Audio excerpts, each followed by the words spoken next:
So everyone who's watching this video from Australia knows exactly what January the 26th is. Paul the Octopus's birthday. No really, check it out. Okay, that may be, but what I am actually here for is that January the 26th also marks the day that Captain James Cook sailed into Botany Bay with the First Fleet. That's the beginning of English colonisation of Australia. And so we celebrate it as Australia Day. And as you can see, I'm not exactly celebrating it with great gusto, because I am not one to buy copious amounts of Chinese crap with the Australian flag plastered on it, or get plastered myself. So what I did decide to do is try and find some kind of Australian pop culture icon and discuss it through a PC game from my collection. And what better game to review than Blinky Bill? Because it's in the video. Never heard of Blinky Bill? Well, that's no surprise, I mean he is Australian. While many other people around my age will know him from the 1994 cartoon along with dozens of other cartoons from that time period, including the subpar at best sequel cartoon, he was originally the protagonist of a series of picture storybooks by author Dorothy Hall. He's also spawned an 80s television show with puppets, an animated film and dozens of random paraphernalia that no one but a collector of Australiana would even bother purchasing from the post office. Blinky Bill is like what Mickey Mouse is to Americans. A pop culture icon and an IP associated with the Australian animation industry by one of Australia's prominent animators Yoram Gross? Anyways, this is Play and Learn with Blinky Bill, one of a series of PC games directed at kindergarten-aged children. Honestly, not much to say, there are dozens of Blinky Bill PCE games, but what's the quality graphically and educationally, and would they hold up nowadays? Well, that is a good question. Only one way to find out, and that's from the beginning. After installing and screwing around with the compatibility mode for 10 minutes or so, you'll get the intro and... Hang on. I'm sorry. You don't release any form of multimedia involving Blinky Bill without the theme song. It's like forgetting to add, I don't have any comparison of similar outrageousness. This is how bad it is. Never fear, Adobe Premiere is here. Hey, hey, Blinky Bill, save us from that wood chip mill. If you don't do it, no one will. Good old Blinky Bill. Hey, hey, Blinky Bill, get in there and fight until we're safely back on Greenback Hill. Good old Blinky Bill. To play the games, click on the big door in the tree trunk or the big tree house. Big tree house? That tiny tree house? I guess big for a koala. As the name suggests, these games are aimed at preschoolers, so I wasn't expecting the games to be very difficult. I better push this difficulty up a bit too. Oh good lord! What kind of face is that? Well, I'd better get used to it. It's in the corner constantly mocking me. Reminding me that yes, I had the competency to play at level 2, hardcore. That I drink out of a proper cup, not a sip cup. While these are the original voice actors to my knowledge, that doesn't mean they don't get annoying. Especially with Flap the Platypus's voice reminds you of the butt-faced people from South Park. I don't know about you, but Australian voices in video games always bug me, because it sounds like they're trying too hard. And it's not only him, every character's voice makes you want to rip your ears. Ah! That's a great help! From the shelves, first click on what you want to buy, and then put one gum nut from the pile in. Oh, good work! Oh, good work! Would you just shut up already?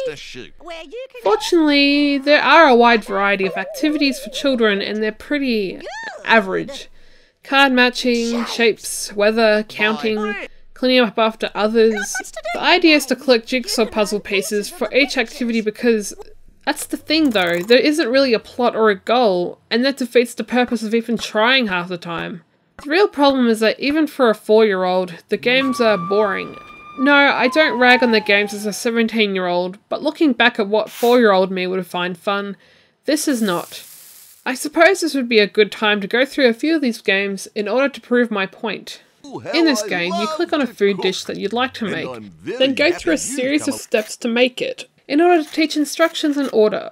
But the thing is, I don't want to click on things to make, I want to make things to eat them. This other game requires you to click on buttons on what looks like a slot machine and create different characters, and at the same time, listen to one of the most annoying voices in the entire game. A splodgy Blinky! A nutty Marcia! Or a flapper glue! Eventually I ended up inside this tree full of anthropomorphic animals staring into my soul, holding signs, beckoning you to go click on them. Apart from judgmental animals, there's more games, like dragging animals to their home, games about shapes. No, not that kind. Everywhere you look, you can see shapes. Gardening, grouping things. In this activity, you need to buy things from Blinky's shopping list at this Kookaburra shop. This teaches counting and also how to mispronounce apple and other words. Yes, that's an apple. You need to pay 1 gum nut to buy an apple. Never in my life have I ever heard an Australian pronounce apple as an apple. This game asks us to click on footprints and discover what animal it belongs to. And guess who narrates every action you do? Footprints to their owners. To help, when I install many of these old PC games, they insist that I install QuickTime in order to run some of the elements in the game.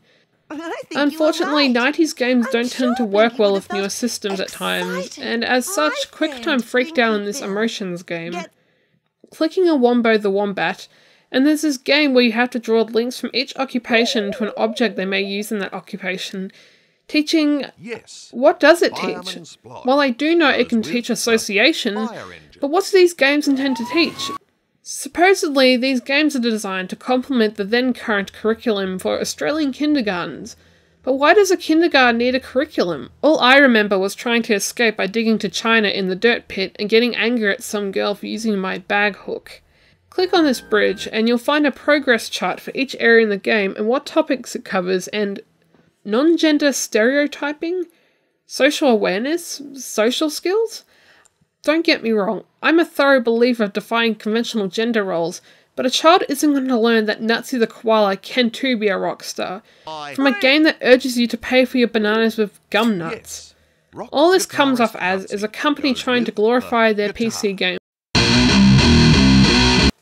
There's also a key map for a one-screen user interface that tells you what you'll find at each clickable entrance. Displacement? Are we referring to Archimedes' principle of displacement? Could this game have redeemed itself? Well, what better way to...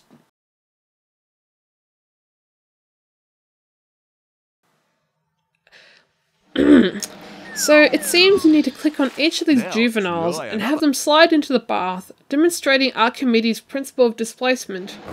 Or, alternatively, that goofy voices can be terrifying. Gee, isn't it great how everyone has fun playing in the bath?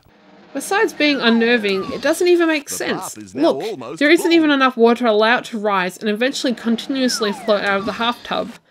I think I'm done today with obnoxious voices and impossible water physics. Thank you very much. Well, I guess it's time to decide whether this game is worth keeping around. While it does attempt to cover a dozen subjects, that doesn't mean it does it well. And the interface hasn't aged well either. I also had bugs of running it on Windows 7, which I was expecting. Also, there are much better educational games to be giving to kids, like the Jumpstart or Reader Rabbit series, but it was a big nostalgia trip for me.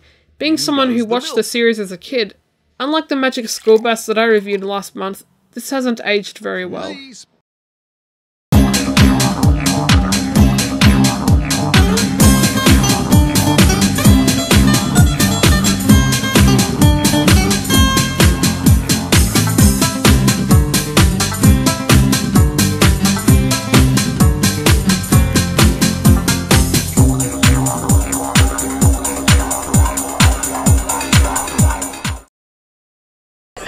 Why won't you focus me? This font is really hard to read, oh yeah.